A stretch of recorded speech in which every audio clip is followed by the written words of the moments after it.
Hello, everybody. Welcome back to the NBA Front Office Show. The preseason is off and running. We are, believe it or not, less than 2 weeks away from the start of the NBA's regular season. We got a lot to talk about on today's show. Giannis Antetokounmpo talking about his future. We've got a Kevin Durant extension potentially. Fire the Kevin cannon. Well, not quite yet, but probably coming. The Pacers, we got to talk about them a little bit. An injury. They also have a signing there. So lots of stuff for us to get into. Joining me as always is Keith Smith. I'm Trevor Lane. Keith, this is a fun time of year, man. Okay, maybe not for Yankees fans right now, but and I empathize with you there. But we do have baseball in full swing. We got the playoffs raging right now. We got the NFL season. We got the NBA. We're right on the cusp of the regular season. This is a great hockey started, right? Like I think that's right. Yeah, hockey has started. The Canadian roots in me are angry at me for not mentioning that too. Hockey is back and running. So this is a great time of year for sports. Yeah, it really is. It's one of those few times when we've got them all happening, right? It's pretty rare because football is not going on in the spring when baseball starts back up. So yeah, it's fun. Hey, before we get into our topics, did you catch any of the game on Peacock? The first one, the Bulls Cavs preseason game. I did. How good was the score bug? Like I was just so happy. These are the little things when you watch a million games like we do. You pick up on things like that, and if they're really good, it just makes me incredibly happy. And I really liked the way it looked. I liked that they borrowed from their Premier League coverage with putting the team the uniform colors as the background next to the team names. Had all the information you wanted. It even did little pop-ups on the bottom when someone got a foul or scored and stuff. It just looked really, really good. Oh, so if anybody didn't see, you can see what we're talking about here. It is. Yeah. And it a couple people were like, I don't really like the sideways lettering. And I was like, I hear that. I get that. But my only thing is I'd rather that than take up any more real estate on the screen. Yeah. Like you got the logo, you got the little abbreviation, you got that. It matched the jersey colors. I hope this is the way it looks on NBC moving forward. But yeah, it looked really, really good. It's funny that you mentioned that because these little things, they really do matter when we're watching games. Like if you go back and you try to watch an older game now, remember the scoreboard wasn't static. It would just appear during certain parts. They would just decide they would mostly pull the score off the screen. It's frustrating to watch those games now, in part because of that. But these little details do matter a lot. I've been watching a lot of NFL games and everything over the weekends, and for certain teams, they do more of like a floating score where really there's no background behind it or anything. It's just the numbers are on there, the team name, and it drives me crazy. Just aesthetically, I don't like the look of it. It doesn't look right. It looks weird. This is perfect. This is exactly what you want to see. I love the way they match the colors. That I think is fantastic. Putting the little team logo in there too. It's all very legible. Gives you all the information that you need on there. Yeah, I dig this score bug, and look, the details matter. The details matter, and I think they hit it out of the park with this. I'll also say too, I watched a good amount of their halftime show. The vast majority of their halftime show was talking about how much it was Carmelo Anthony and Brian Scalabrine had a pretty good in-depth discussion on how much they enjoy Evan Mobley and the few things he needs to do to get better. It was not a bunch of, well, back when we were playing, this guy would have been coming off the bench and maybe our fifth big because he's not that good. Like they were just, he's really good. Here's the things we're looking for from him. It was just a breath of fresh air. So wait. You're telling me you can talk about basketball without giving a 60-second hot take and then spending the next 10 minutes with everybody else being mad about that hot take? Supposedly you can. It's unbelievable, but you can. Now I will say this: my one minor quibble, I had to second screen it because I wanted to flip between the baseball game. I wanted to watch the other preseason game that was on that night too, and it was just that part. I'm going to end up second screening a lot of the Peacock nights, the Amazon nights, just because you can't bounce. And just to answer the question, yeah, these are going to work like TNT nights were, ESPN nights. These are exclusive, going to be on there. The one I don't think will be is when Amazon has the NBA Cup, because obviously that's like 7, 8 games, 10, 12 games in a night. So those ones will be available through League Pass. But if it is just one game is on, that one game will not be on League Pass. You'll still get it in your local market, however you were going to get it, but it won't be available on League Pass. You'll have to flip. Keith, you know what this means? This means it's just multiple TVs. I know. Your wife will be fine with it. Just say, sorry, there's nothing I could do. It's the NBA, and we got to have multiple TVs now. Yeah, well, when our wives finally get sick of us and we just move in together, like we'll have that happen, because that's already been a fight in the Smith house, and I think that's like long since gone. Here's the good news: we are like in process of going to move into my own office in the house here, and I already kind of was like, hey, if I want multiple TVs in there, and she's like, look, if you just keep the door closed, fine. I don't really care. Just turn it into whatever stupidity you want. So, Keith, I think my wife doesn't listen to our show. And I ordered a big on Amazon Prime Day curved screen that's going to go right here in my office. I haven't told her yet. It's showing up tomorrow. I'm a little bit worried, but I'm really excited to be able to do the multi-screen thing for while I'm doing play-by-play and have another thing going on right here. And it's our anniversary today, so I'm going to wait until tomorrow to tell her, like, hey, I may have ordered something that's showing up. I'm going to wait then on ordering my second TV, so then because maybe you already took care of it for me. Because maybe we'll be roommates before we know it. That's right.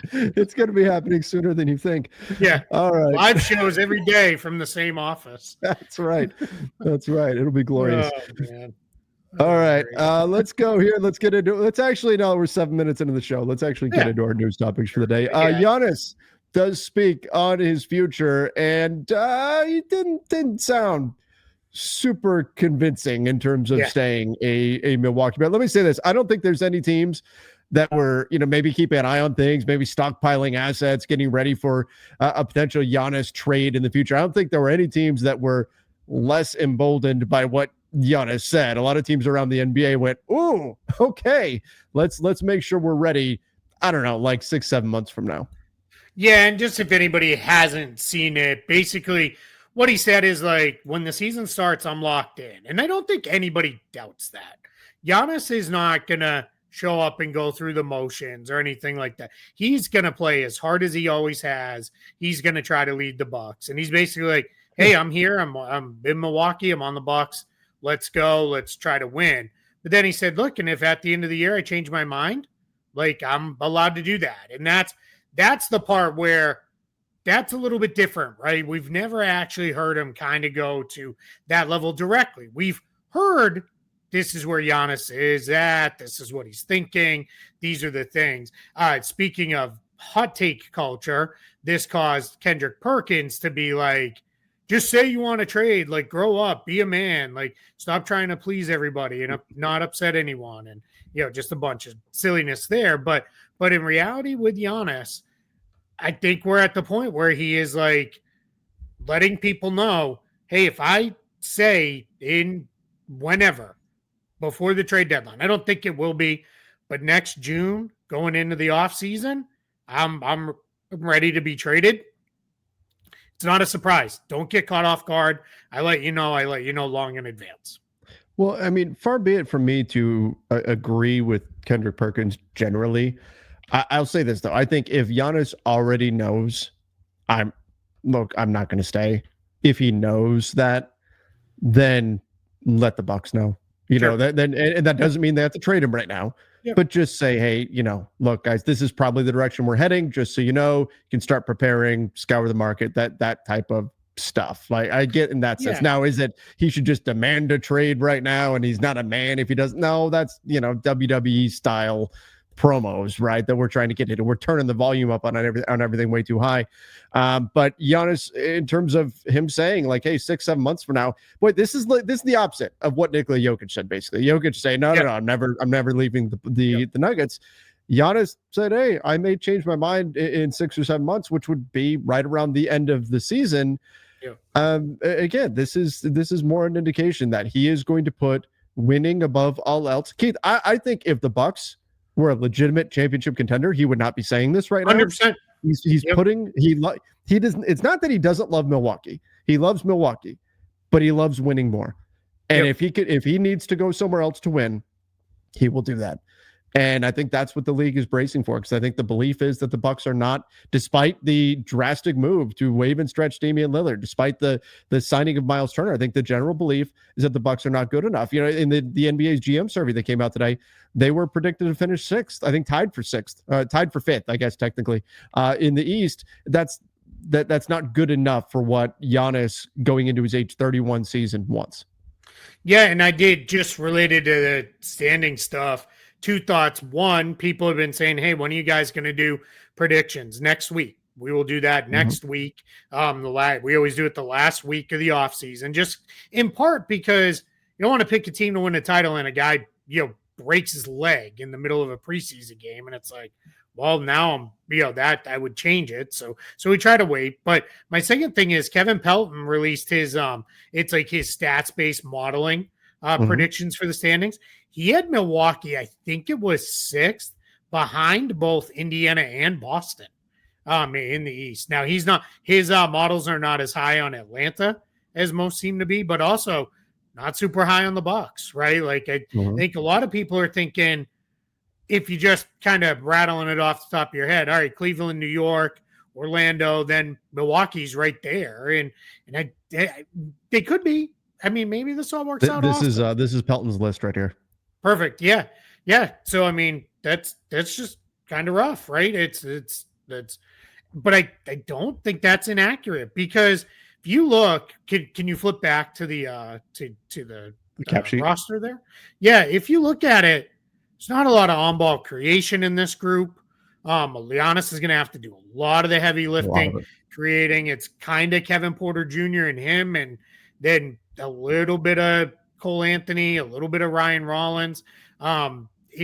That's when things have gone kind of sideways for Milwaukee in the past. Because the thing I'm worried about is, all right, even if let's say they are the 3rd seed in the East, they're feeling pretty good.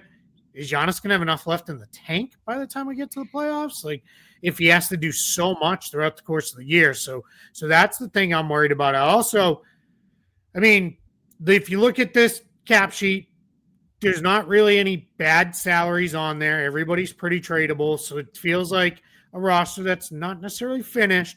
And that's where I think Giannis is leaving it open for, hey, if we're good and we make a deal and we feel even better, then awesome. I'm going to stay. I believe he would like to stay a Buck and compete for titles. That's his ideal world. Never leave Milwaukee and compete for titles. It's just looking more and more difficult for that to be a thing. Does Kyle Kuzma, is he positive value? Probably more neutral than anything, I think. Like, Bucks fans were not super kind to him the other day when he took over their X account. But that part of that is X, and just people in general get angry about things. People get mad on X. I never knew. People get mad all over social media. People are so pleasant to me on there all of the time that I don't know. It's not that I stopped looking at it after the Yankees lost for a little bit. I think we all do that.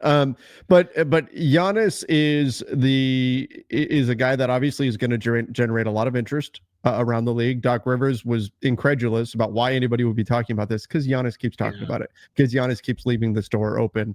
How this all plays out, it's going to depend on how the Bucks season goes. Of course, like I said, I think his preference is to stay with the Bucks. And Keith, we've said it. I hope he stays with the Bucks. I hope he stays long term. I hope. It's so rare for a player to do this, but I'll tell you this: if this is right, this Kevin Pelton model is right, and Boston finishes 5th and Milwaukee 6th, and Giannis is looking up, going, "Damn, the Celtics are still above us, and they don't have Tatum." And the Pacers without Halliburton. And the Pacers, and we just took the Pacers guy, or one of their guys, in Turner, and they don't have Halliburton. If it finishes this way, Giannis is gone. Like, what is he? He's going to look at this and go, okay, if we're 6th, and this is the chance in the East, Halliburton's gone, Tatum's gone, and we still can't get above these teams, it's not going to happen. Yeah, and before anybody jumps on this is like, well, this guy's an idiot. These totals are all he even references some of that in the piece. I highly encourage people check it out on ESPN. One, Kevin Pelton does incredible work, but he Mm-hmm. even says like, hey, here's why this one might be off. Like, and then references without getting into like crazy stuff. Like without like, well, if this guy gets hurt and is out all season, like without that, it's even just like, hey, yeah, but Right.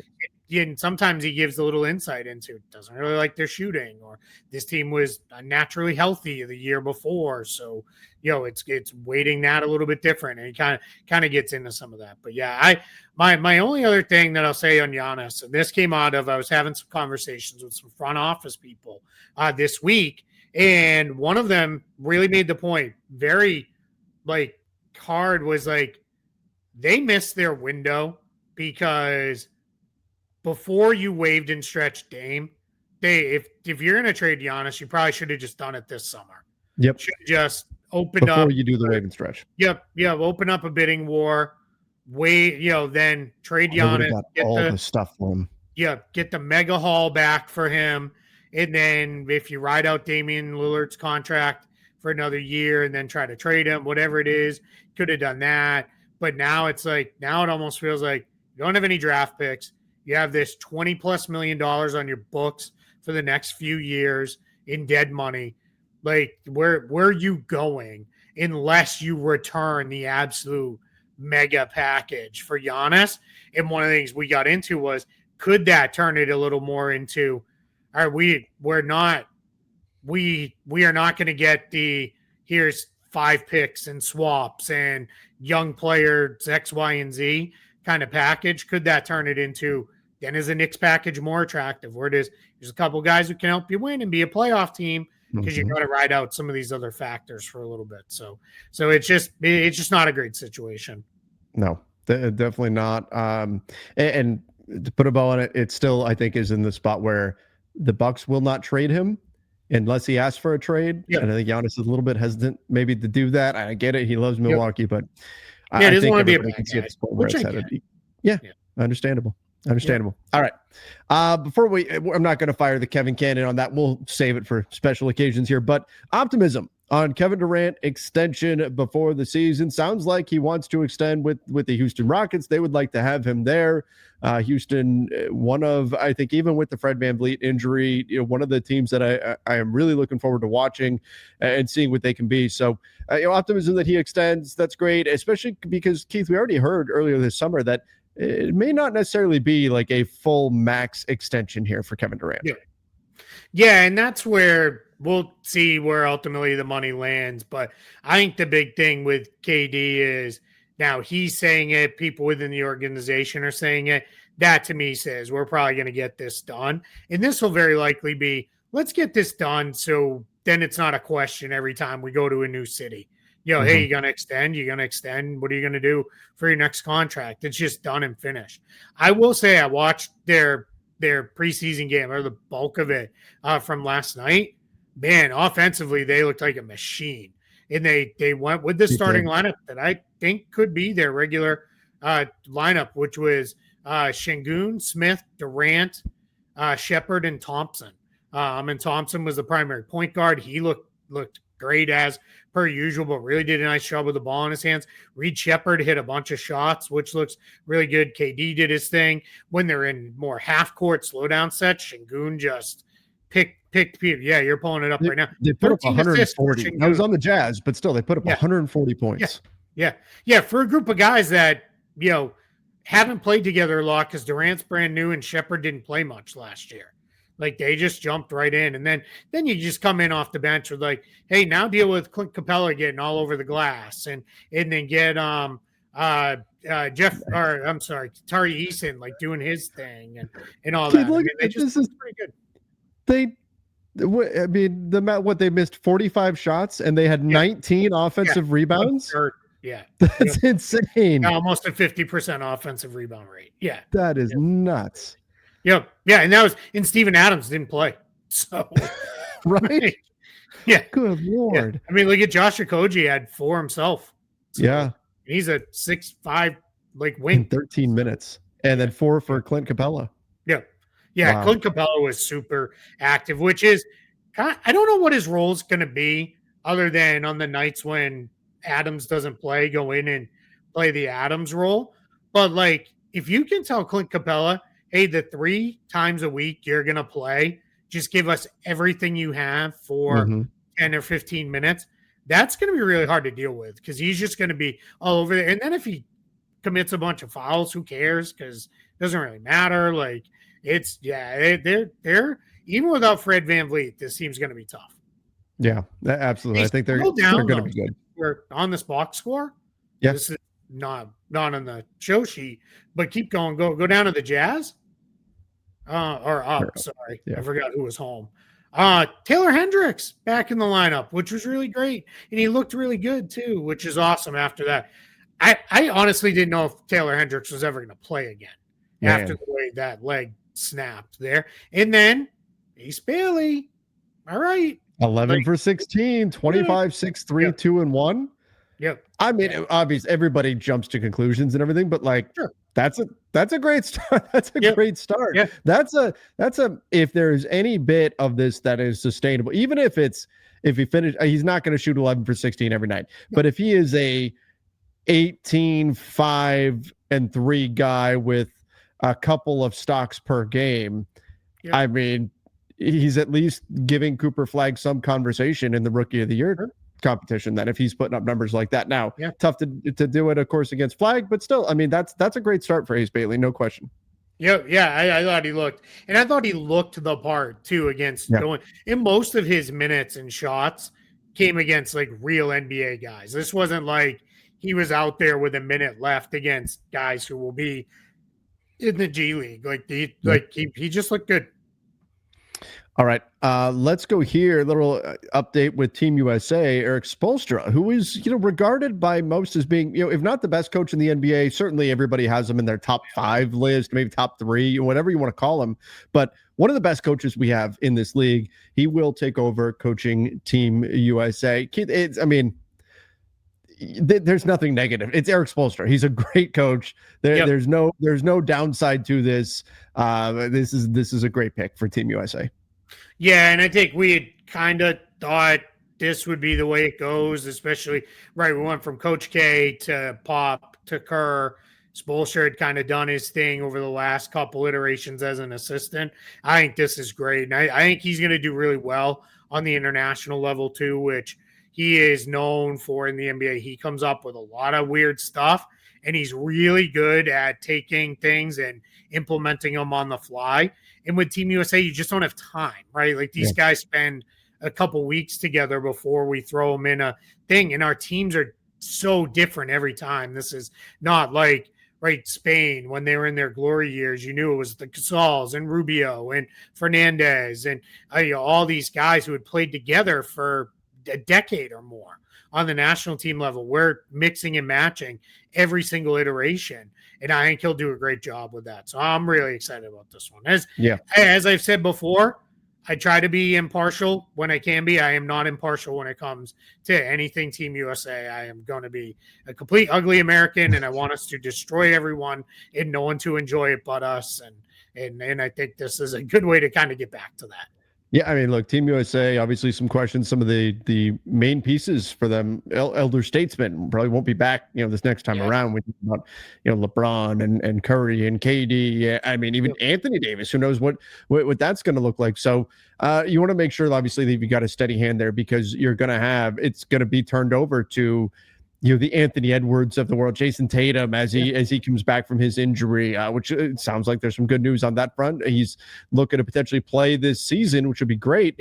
But you're not going to have quite the same level of star power, I think, with Team USA as you did in the last go round when they won Olympic gold. So I do think that you're going to need a crafty coach, and you can't go wrong with Eric Spoelstra.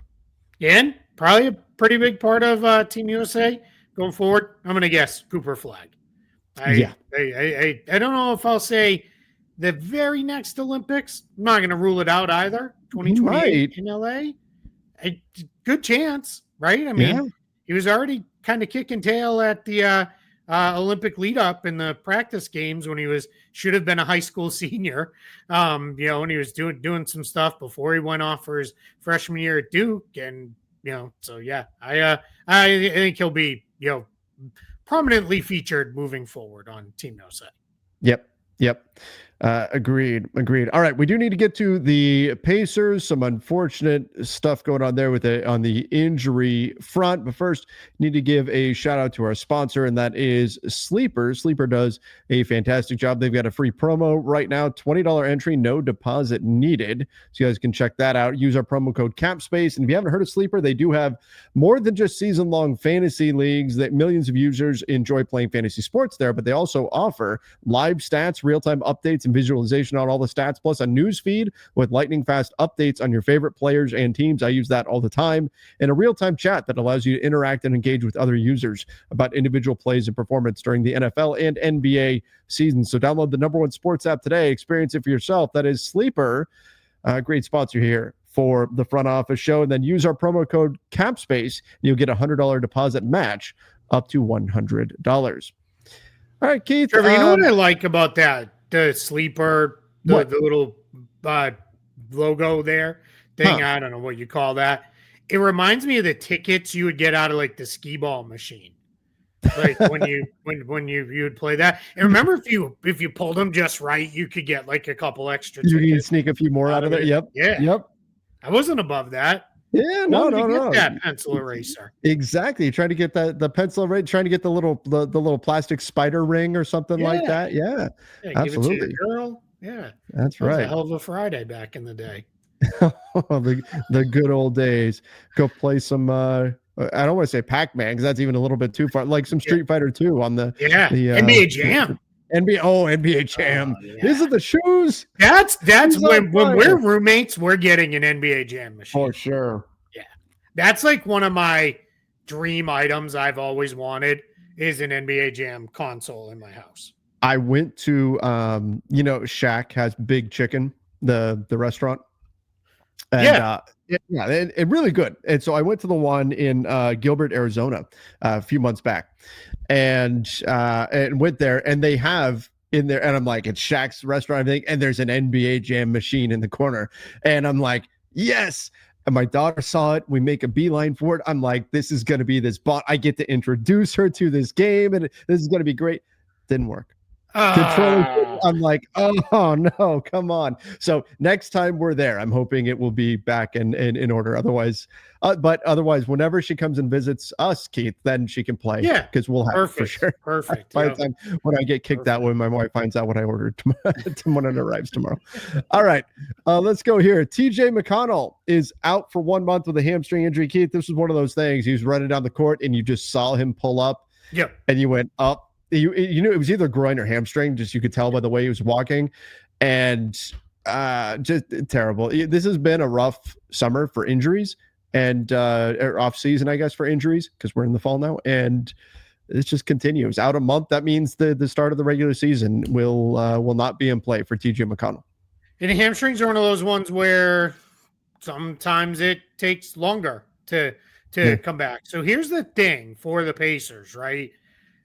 They went from like, man, this team has so many guards to now it's kind of Andrew Nembhard, and that's it, right? Halliburton's out for the year.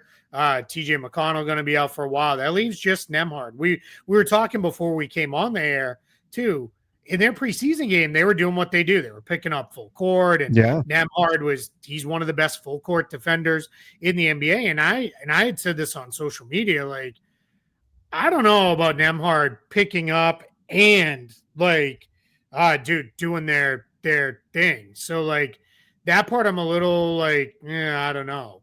With that part of it. So like now it's even more like they're gonna need Nembhard to really carry the load. Now they've got a couple two-way guys, Quentin Jackson, who's been there for a couple years now, and then Ray J. Dennis, not that one. It's a different Ray J. Not of the fame of the early 2000s. That's we'll keep it family friendly. I was gonna say fame from what? No, Trevor, we're not gonna go there. Even though I kind of did. So it is like we're in a spot where all right, those guys those can be get by guys. And maybe if it's like, all right, we'll have McConnell back in early November. He'll miss the first week, first 5 games or whatever. We'll get by. But that's tough. And then if you want to go to the next thing, they added Cameron Payne on an Exhibit 9. Now he's replacing DeLon Wright, who was on an Exhibit 9, because DeLon Wright basically got like NFL tackled and hurt. That was bad. And, yeah, really bad. Like, hopefully he's going to be okay. That was head-to-head contact. He was knocked out the way he hit the ground. I mean, it was 2 hits to the head because he got head-to-head contact, and then because he was out, he hit the floor and hit his head on the floor too. Yeah. It was brutal, scary to see. Honestly, it looked like something you would see in the UFC octagon, like after somebody gets knocked out. I mean, he fell flat. Hopefully he's okay, because he took that hit and now he wound up getting cut by the Pacers. Yeah, and I mean, that's one of the realities of normally in the NBA, an injury doesn't cost you a spot, but there was no spot anyway necessarily, because the Pacers don't have an open roster spot right now. They would have to move on from somebody, either trade someone or cut someone. This is not, people ask this every year. Tyrese Halliburton, if he's out for the year, that doesn't open a roster spot. There's no injured reserve in the NBA. There's the inactive list, but guys are on the inactive list all the time, but it does not open up a roster spot. You have to have at least 4 guys out for a period of time before you can even petition for a hardship. And clearly the Pacers, despite McConnell and Halliburton being out, you can't ask for that. And even if they get the disabled player exception, which is Halliburton's thought to be out for the whole season, that still doesn't come with a roster spot. That's a signing exception, not a roster exception. So if they want to keep Cam Payne, or if when he's healthy, go back to DeLon Wright, they're going to have to move off somebody else. Now they do have James Wiseman on a partially guaranteed deal. They have Tony Bradley. Let me double check on him. I think his is fully non-guaranteed. So they've got pretty decent center depth up front, so maybe they could move on. But if you look through the rest of their roster, there's not like an easy, like, all right, well, that guy's on the last year of his deal and isn't going to play. That's an easy waiver. Everybody else is like a young guy with multiple years left that they're invested in. So I'm really not sure, where they go with this. I'm going to guess it becomes, let's just ride it out. And we'll use Jackson and Dennis on the 2-ways early in the season, and then we'll figure it out from there. Yeah, it's what they're going to have to do for the time being. I do have concerns about Nembhard and kind of the burden that's going to be put on him ultimately with this Pacers team. I thought the Pacers looked very scrappy in their game against the Wolves. I thought their defense was very aggressive. They looked like the Pacers. They were even throwing in a full court press a few times and really trying to go for steals and things of that nature. I thought, okay, this is how the Pacers are really going to have to play. They're going to have to really ramp up their ball pressure on the perimeter, because they don't have a Miles Turner anymore. Yes, they've got some guys they can turn to. They've got Jay Huff, and they've got a few big bodies that they could throw back there, but they're going to have to be this aggressive. But that's also a very exhausting way to play. And so I wonder what that's going to look like for Andrew Nembhard in the long haul when you're having to do all that work defensively plus running the offense. That's not going to be easy. Yeah, and I think what we'll see is when Nembhard's not out there, we'll probably see Rick Carlisle more aggressively stagger him with Pascal Siakam, run more of the offense through Siakam, which you can definitely do. He's a good ball handler and passer. The issue I have with that is Pascal Siakam's 31 now. He's not 25 anymore. Like, that's another guy. Ideally, you would be ramping down his usage in the regular season to try to keep him fully ready to run in the playoffs. And then I got to wonder if this is maybe a chance for Jarris Walker, who is he's much more of like a 3-4 type player, but his big thing coming out of college was this guy can be a primary playmaker. He can really do some stuff. Maybe that opens it up. And we've seen Carlisle is perfectly willing to get weird with stuff. I mean, when he had him, he was like, I'll play 3 guards at a time. I don't really care. And then last one, obviously, Benedict Mathurin. Huge opportunity for him to show, hey, I can do a little bit more than just be a scoring guard. Like I can actually set guys up. I can run some pick and roll. I can, find cutters and shooters and those kind of things. So, we look for silver linings, but this is a little bit rough for the Pacers right now. Just given a year ago, you'd have been like, man, this team is loaded with point guard depth. Mathurin had some insane buckets. I think his first two, like one of them, he gets bumped midair. He's falling down. He like rifles the ball at the backboard, and somehow it banked. Like if you were off by a millimeter, there's no chance. Like there was no softness to his touch on this, and it went in and one, and then he hit another crazy reverse layup. He's a talented player, and he's a guy they're going to need to really step forward this year. He was the guy who said LeBron's going to have to prove to me. That's right. When he was coming in as a young guy, like he hasn't got a shot he doesn't think he's going to make. So it does not lack for confidence at all. For sure. So, that's for sure.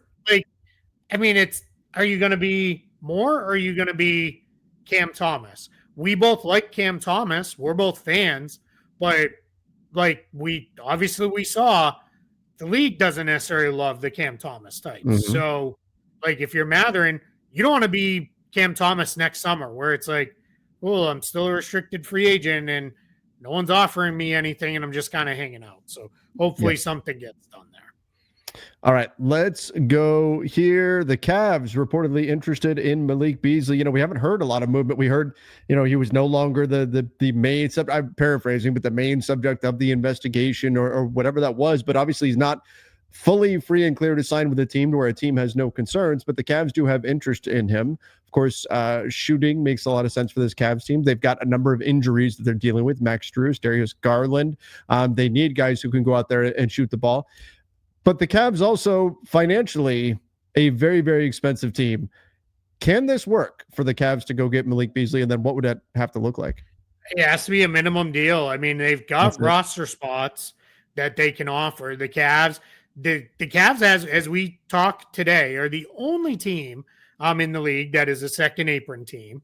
And because they are well over the second apron, they obviously aren't hard capped, but that means all you can offer is minimum deals to veteran players, and that's all they could offer them. So that's Malik Beasley saying, all right, well, if this is the best I can get, I mean, certainly would be a pretty good spot. Max Strus is going to be out for a little while longer.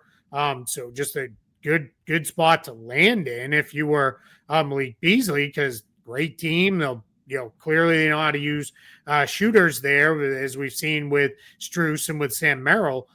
But I think if you're Beasley, you're hoping for like maybe the Pistons are still interested, and they at least have his non-bird rights and can offer him like $7 million. Mm-hmm. So that's going to be probably whenever it is time to sign Malik Beasley. That's what he's going to be choosing from. Is there'll probably be a couple other teams, I'm guessing, that are pretty good that are like, hey, we'd like to bring you in too, but best we can do is a vet minimum deal. Or do the Pistons want him back at a little bit more than that? So if I was the Pistons, I would, assuming you're not worried about, well, Malik Beasley's gone in the middle of the year because something happened, I'd be pretty content with just re-signing him and keeping him myself. They're nowhere near the tax.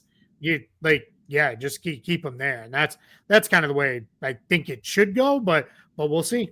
Yeah. I mean, I expect teams to have interest in him, but I do think you're on the money there that the Pistons make the most sense. Yeah. It's weird that we're like, after so much second apron talk a year ago, we have one second apron team. Now, it's like I said, it's Cleveland, and they're $22 million over the second apron. So they are way deep into it. But like, it's just kind of funny. Now we got other teams that are like close, like Golden State and Dallas, and Boston still not that far under, Minnesota barely under, the Knicks barely under. But it's just kind of, you're seeing teams are, I want to say figuring it out, but obviously being cautious of getting too close to that second apron. Is it really weird though? Like we all, when this came out, we all said, yeah, that's effectively a hard cap without actually being a hard cap because of how punitive it is to be in that second apron. Are you really surprised that there's some that everybody else is below it? I guess not surprised. It's interesting to me that like everything happened so quickly. Like nobody got stuck, right? Like nobody was like, teams adjusted fast. Now we're stuck and we can't get, underneath that apron. I mean, and we are in a position where Boston, Minnesota, and Phoenix, they were over 2 years in a row and already triggered the frozen pick rules. Now they didn't trigger the drops to the end of the round rules, but that 2032 pick is frozen for a couple more seasons because they've got to you like I like to say, you have to thaw it back out. You have to be under the second apron for a couple seasons to get there. So that did happen, but it was kind of interesting that like happened to them and they're like, nope, we're out. Like we are like that pick's frozen and now we're getting under. Phoenix is now way under because they, obviously KD's gone. They waived and stretched Bradley Beal and did all that stuff. But Cleveland's pretty far over. And I'm not going to say that's how the year finishes. Maybe a couple of those teams I mentioned, like Dallas, Golden State, the Knicks, they're hard capped and can't go over. But maybe we do see another team or two that's not hard capped slide over that second apron and it's, and then finish the year there. But I kind of don't think we will. I kind of think we're going to see these teams. Yeah, we're staying right where we're at. We're not gonna go up there just because it is so restrictive on what you can do, and it's super expensive to pay that much. Yeah, which obviously matters quite a bit to the majority of teams around the NBA. Once you start talking four or five times per every dollar you're over the tax, like that starts. That's when someone like me tweets out like, hey, they signed this guy for a $2 million vet min deal, but it actually costs them, $10.5 million or $12 million. People are like, wait, what? That's why, because that's where you landed. That's tough. That is really tough for teams when they're looking at the math, because that's how they have to factor it. When you're saying, hey, just go pick up this guy for a veteran minimum. Well, yeah, but do you actually want to pay the guy $10 million instead of the veteran minimum? Well, maybe not. I know we just, these are businesses, and that certainly matters too. Joe Two-Way for an extra couple games looks a heck of a lot better than paying $10 million to at the end of the day. And often too, it's like you have to sell it to your owner, like, hey, I want to bring this guy in, but I'll be honest, he's probably never going to play because I need $250,000 for Ricardo Rincon. Yeah, that's exactly it. But when I sell him, I get to keep the difference. Yeah. Fortunately, I don't know if those deals work in the NBA, but it's. I don't know. I'm kind of down on baseball. I got to give it a little bit before I'm ready for a Moneyball show. We'll give you some time. Heals all wounds. We'll give you some time.